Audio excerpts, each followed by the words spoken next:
going to show you why I don't think we're going to have any fog issues. Here's why. Look at that wind, 13 miles per hour, and it hasn't come down. So as long as we keep that wind up, we're not going to see fog. It's a little cold to be fishing today. Yeah, huh? it's freezing outside. It wasn't so much earlier today. When we got a little bit of sunshine earlier this afternoon, it was actually quite pleasant. Then the clouds came back, and now the cold is moving on in. And I do believe this is going to be a severe weather producer north of us. This is Monday night into Tuesday. I do not think we're going to see any severe weather with the system. We might actually barely get any rain. We never can talk about jackets and the tropics in the same sentence, but this morning that's exactly what we're doing. Tomorrow morning it's going to be cold, but it's also going to be clear. So you'll be able to see this line. There are actually a line of 5 planets that's going to be out there. Lots of changes with our weather. Started the morning with all the sunshine and you thought, hey, today's going to be a beautiful day. Then the clouds rolled in, and then the rain rolls in. There's that flag. It has been blowing all day long. It was a very windy day today. It's going to be a very windy day tomorrow. I can actually show you a look outside right now of our Lake Charles Sky Cam, and there you go. The street is wet right there on Lakeshore Drive. It's nasty. How many have we seen this year? 1. That's it. We've only seen 1 freeze so far through our winter months, and we're about to make that 2. First alert weather with meteorologist Zack Fradella.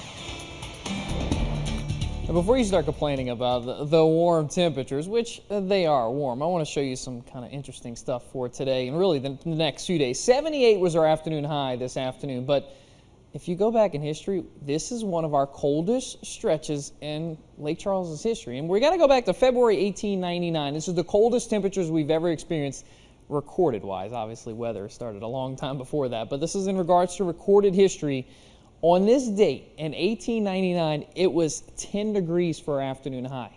10 degrees. Our low was 3 that morning.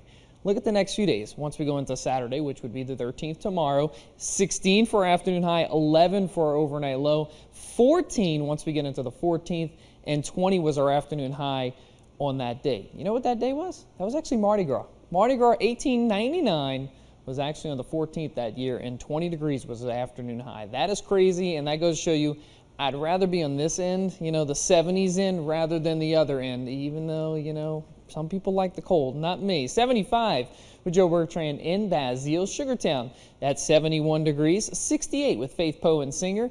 And look at Teresa Lyons in Lake Arthur at 67 degrees. Again, we enjoy these temperatures a lot more than, say, 3 degrees in the morning and 10 degrees during the afternoon hours. Look out of our Lake Charles Sky Cam. It was a beautiful day. 70s for afternoon highs, lots of sunshine, and we didn't have as much wind today as we had yesterday. That's why I think our high, well, it went up to 78 in Lake Charles. Yesterday, that wind off the Gulf helped just a little bit, but we are tracking a frontal boundary. Don't get used to the 70s. They're not going to continue for the weekend. That front is just to our north. You look at the cold air, it's north of that front, but most of this cold air is going to go with the area low pressure that's off the east coast. So we're going to get a glancing blow this weekend, and I say glancing because it's going to be very quick. Here comes the front later on tonight. It's going to scoot down offshore. The only way you're going to know that front passed you is the fact that our winds are going to turn out of the northeast, and they'll become a bit more breezy as compared to this afternoon. But once we go into your Saturday, another sun-filled day and cooler temperatures. Afternoon highs on your Saturday only getting into the low 60s. So I think you're probably going to need a jacket for your day on your Saturday. But like I said, it's going to be quick because that cool air starts to shift off to the east on Sunday. Sunday, we're going to quickly see the return flow.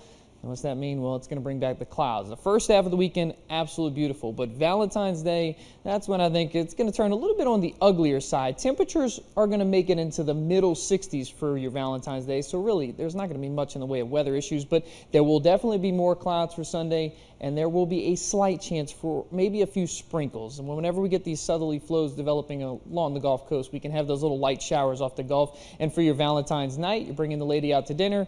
Temperatures in the 50s. We're not going to fall as fast for, say, Sunday night. So really, no big weather issues as we go into this weekend, other than the fact that those clouds will increase Sunday. Saturday going to be very nice. With all that sunshine, temperatures in the low 60s, yeah, it'll be cooler, but I would say that's still very nice as long as you have that light jacket. But then there we go. We changed things very quickly for Sunday, and that is Valentine's Day. And then Monday, we're really going to bring the rain chances into the picture. But most of that's just going to be some showers, maybe a few thunderstorms. And then we get the sunshine right back by Tuesday. And that sun looks like it's going to continue for much of next week. And we might touch 80 next week. Oh, bring it back. 80. I'm ready for it.